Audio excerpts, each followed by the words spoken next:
ہم حنفی ہیں. یہ جو ہم خود کو حنفی کہتے ہیں، ہم کہتے ہیں حنفی ہمارا مذہب ہے. یہ نہیں کہتے کہ حنفی ہمارا دین ہے. دین الگ ہوتا ہے، مذہب الگ ہوتا ہے. دین اور مذہب کے معنی میں اختلاف ہے، فرق ہے. جب یہ بات نہیں سمجھیں گے نقصان کیا ہوگا؟ لوگ کہتے ہیں ان الدین عند اللہ الاسلام. قرآن کہتا ہے دین صرف ایک ہے، اسلام. اور یہ کہتے ہیں جی دین چار ہیں، ایک حنفی، ایک مالکی، ایک شافعی، ایک حنبلی. قرآن ایک کہہ رہا ہے، ان نے دین چار بنا رکھے ہیں، دیکھو دین کو ٹکڑے ٹکڑے کر دیا ہے. یہ بات ایسی ہے، اس کا جواب آپ کو بھی نہیں آنا، آپ کے بدلنا نہیں ہے، کیونکہ آپ تھوڑا سا پختہ ہیں. اور اس کا جواب کالج یونیورسٹی کے لڑکیوں کو نہیں آنا، اس نے بدل جانا ہے، کیوں وہ دین سے بیزار پہلے تھا اور بیزاری پر ایک دل اس کو اور مل گئی ہے. دین نام ہے منصوصات کا اور مذہب نام ہے اجتہادات کا. دین نام ہے منصوصات کا اور مذہب نام ہے. اب بتاؤ، آیت تو ایک ہوگی، اس سے جب مسئلے دو نکلیں گے تو دین ایک ہوگا، مذہب دو ہو جائیں گے. حدیث ایک ہوگی، مسئلے دو نکلیں گے تو دین ایک ہوگا، مذہب دو ہو جائیں گے. اس کا معنی کیا ہوگا کہ دین منزل ہے اور مذہب راستے ہیں. ہم نے جانا اس آیت دین تک ہے، ایک راستہ امام شافعی کا ہوگا، ایک راستہ امام مالک کا ہوگا. تو دین منزل کا نام ہے، مذہب راستے کا نام ہے.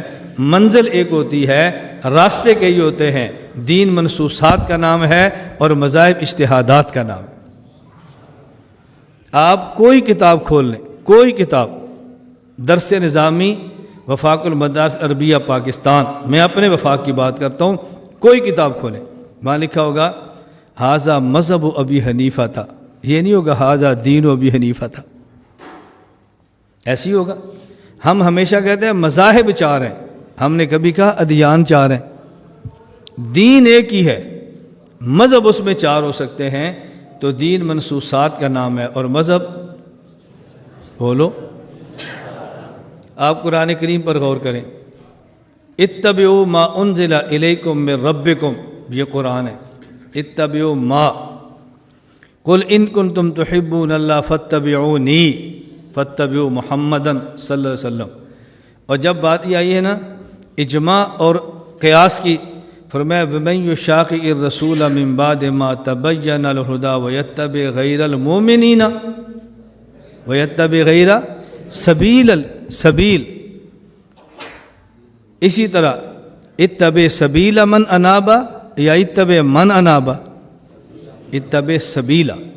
جب قرآن اور سنت کی باری آئی ہے تو وہاں مذہب کا لفظ نہیں آیا، وہ دین ہے.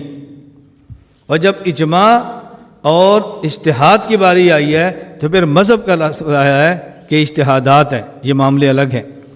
تو خود قرآن کریم نے نصوص کی اتباع کو مذہب کا لفظ استعمال نہیں کیا اور مجتہد کی بات کے لیے مذہب کا لفظ استعمال کیا ہے. جب کہتا نہیں مذہب، کہتے نہیں مذہب کہاں لکھا ہے؟ ہم نے کہا قرآن میں لکھا ہے وَاتَّبِعْ سَبِيلَ مَنْ أَنَابَ. یہ سبیلہ مذہب ہی ہے. سبیل اور مذہب کا معنی ایک ہی ہوتا ہے. تو یہ بات سمجھ گئے دین اور مذہب میں کیا فرق ہے. اب اس میں الجھن کے شکار نہ ہو کہ جی آپ نے دین کے ٹکڑے، ہم نے کہا دین کے ٹکڑے نہیں کیے، مذاہب چار ہیں. یہ اشکال وہ کرتا ہے جس کو مذہب اور دین کے معنی میں فرق نہیں آتا.